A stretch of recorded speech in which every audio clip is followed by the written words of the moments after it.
What's going on, guys? Welcome back to Wrestling with Finance, and we're going to talk today about a question that I do get asked, and pretty much everybody who ever talks about finances and personal finance gets asked is, how much money do I need to invest? That answer is a little different depending on the person you are, if you're talking about a dollar amount, but we're not going to be talking about a specific dollar amount today, but we are going to be talking about what you do need to do in order to invest your money and how much money you should invest. Because the formula is kind of the same across the board. It doesn't really matter how you're doing it. It's pretty much the same thing. But before we get to that, of course, this being YouTube, it wants you to let everybody else know about this video. And the best way you can do this is to hit the like button, hit the subscribe button, hit the notification bell, and even share this video on Twitter, Facebook, Instagram, or wherever you talk about personal finance, money, or even if you just want to help other people out by aiming them in this direction. I definitely appreciate it. One of the things you got to think about before you start talking about personal investing and putting your money together, and we will be talking about this for the next couple of weeks, is you got to take an assessment of the money that you have and understand how money works. Because one of the bad things that happens, especially in this country, is that I don't think that a lot of people are educated very well on finances, but they're educated very much on consumerism. I always get into this battle all the time with people who, talk about capitalism, and they talk about capitalism in a way that really isn't about capitalism. They're really talking about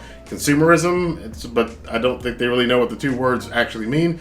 Consumerism is one of the biggest problems we have in this country and in this culture, and that basically is, I've got to go out and buy everything, and almost all of us are subjected to this. I know most of my friends are, and it's, I gotta buy this thing, and I gotta get these sneakers, and I gotta get this purse, and I gotta get this car, and I gotta, have this big house, and I have to live this lifestyle, and I gotta get the money to be able to live this lifestyle that I want, so I can take a picture of it and put it on Facebook and Twitter and Instagram, and with a big smile on my face, and put thousands of these pictures up there so other people can look at it and give me a like and a thumbs up and a follow and a retweet and tell me, you go, enjoy yourself. And then I feel better about the fact that I just spent money that I don't have on this thing and have to work about 10 years to pay it off. That's the way we live. It's not really a smart plan when you think about it, but most of us don't think about it because, again, we weren't taught financial literacy. We were taught consumerism. To the point now that I think it's about 66% of people in this country have $1,000 or less in any kind of savings account whatsoever, and 30-some% of people in this country have zero in savings, and that's not even including the amount of debt that they are carrying. And this could blow up to become a problem, especially given the fact that this past year, obviously the feds are printing money like there's no tomorrow, because for them there really was no tomorrow with COVID and the shutdowns and everything else. So all that means is that at some point down the line, inflation's coming, and we're gonna have to pay for it. And there's a lot of inflation coming up, especially for those of us who are, those millennials and myself, who's Gen X, especially for Gen X, because we got sandwiched between these two generations where the dynamics of money completely changed between the baby boomers and the millennials. We're kind of stuck in the middle. We're also a lot of the ones who don't have a lot of money saved up. And when we get older, as we are, because some of us are entering our late 30s, early 40s, into our 50s now, and, no pensions, and Social Security is meh, and we probably spent our 401k or dissolved it to go on a vacation or have a wedding or whatever it is, and time's a-ticking. There's this term in the world of professional wrestling called kayfabe, and kayfabe is basically the projection of yourself, the image of yourself. It's not really, Stone Cold Steve Austin, on TV acts a certain way. And even though the real life Stone Cold Steve Austin is some of that person you saw on television, he's actually not running around just hitting people with cars and running over people with monster trucks and beating up his boss and flipping the bird and drinking beer all day long. Well, maybe the drinking beer all day long thing for him. But that's the perception, that's the kayfabe perception of what Stone Cold Steve Austin is. But Steve Williams, or Michael Williams, I forgot what his real name was. I think his real name is Steve Williams. But Steve Williams is a actual person, And the two don't really match up. And that's kind of the great illustration of that whole 65% thing and the consumerism thing. Here's this persona that we have that's all over the media and social media and everywhere else, and that we project to our friends, but here's the actual reality of it, and they're similar, but not quite the same. The advantage the wrestlers have, however, is that their real selves actually benefit from their kayfabe selves. So the kayfabe selves actually generated them some income and allow the real person to be able to live a pretty decent lifestyle, depending on the wrestler. Whereas that's not quite the case with the average person in this country, where they actually think they're the kayfabe and they're not.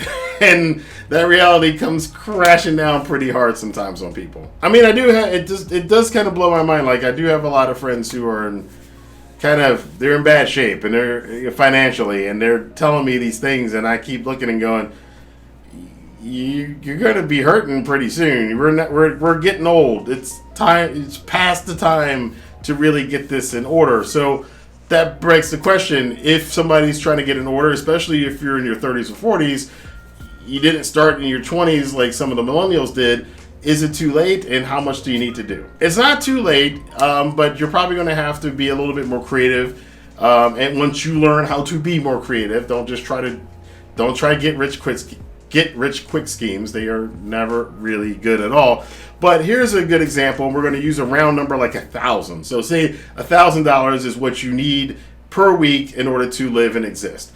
And let's say you're saving 5% of that every single month. So this is a monthly basis. So you're saving 5% every month, and you're assuming, let's just say you're investing it into the stock market, and the average return is about 4%, right? So if you're doing that every month, $1,000, 5% of that, every single month you're investing that, you can retire, which means basically, or should I say, you can be financially solvent in about 66 years.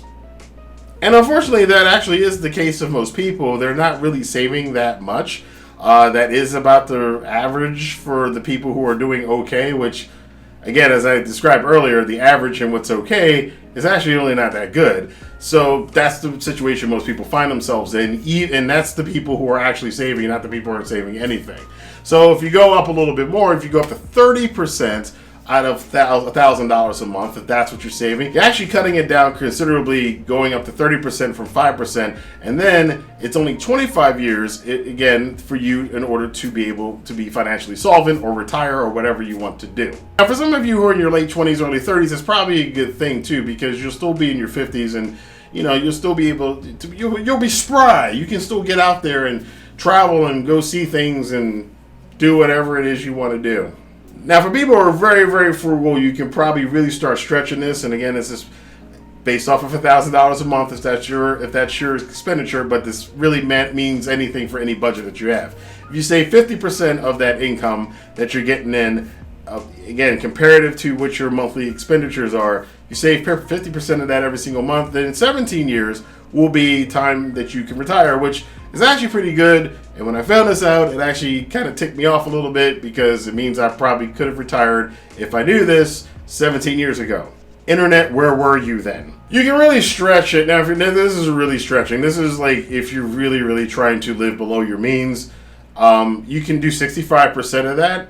And 65% of $1,000, obviously $650 a month. If you're investing that, again, assuming that you're getting 4% return, then the number comes down to something pretty attractive. 10 years.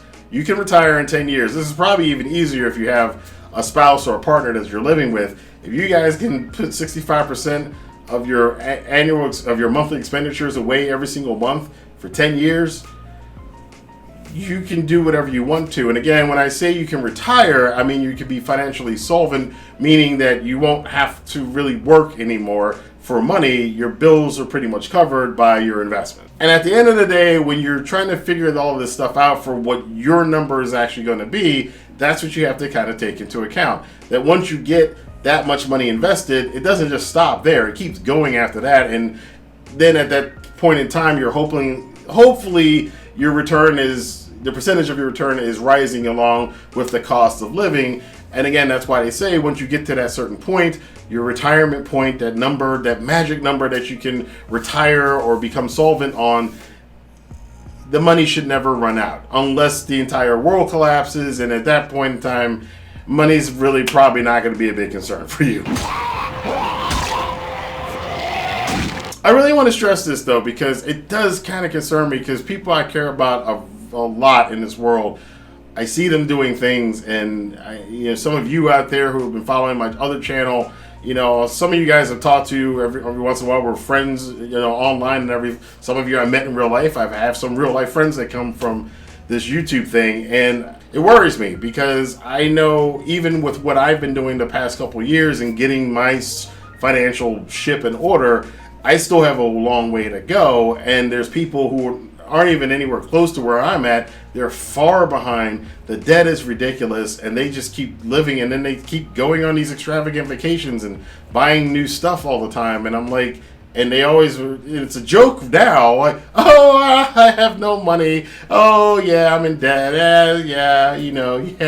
It just is what it is. And it's like, we can say that now, but in about 10 to 15 years, it's going to be a serious problem. So the best thing I can say is to try to jump ahead of it when you can. At the end of the day, though, the whole point of this thing is for you guys to be able to figure out for yourself what your number is going to be. You can figure that out by how much money you spend every single month, how much money you need to be able to live, and that's including food and entertainment and going out and doing and enjoying your life with the money that you have. How much money do I need to have invested in order for that investment to pay for my lifestyle going forward? Because as much as I like YOLO, and as much as I do agree in some situations with that you only live once, so you should go out on a limb every so often, I don't think it's really a way financially for you to live, because in this day and age, with the way medicine is and the way we live and everything else, it's more than likely that you're probably going to get older than it is that you're going to die at 30. And the older you get, the tougher life gets. So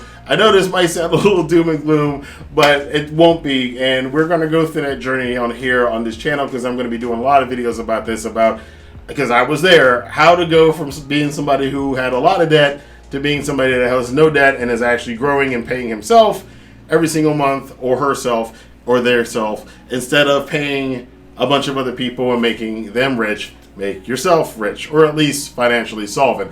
But that's all I got for you guys today on this video for Wrestling with Finance. I want to know from you guys, where are you at? What's your journey? What are you interested in? What information would you like to know? And what topics do you want to know about saving money on this channel? What's your age bracket? And are you on course, or are you off course and kind of want to get some ideas on where to go? Let your voice be heard in the comment box below. Of course, if you want to invest, let's get started in investing right now. You can get 2 free stocks from Webull using the link down below. If you fund the account with up to $100, you will get an additional 2 stocks. Definitely check that out if you guys want to get involved, and I will see you guys next time for more videos right here on Wrestling with Finance. Have a good day.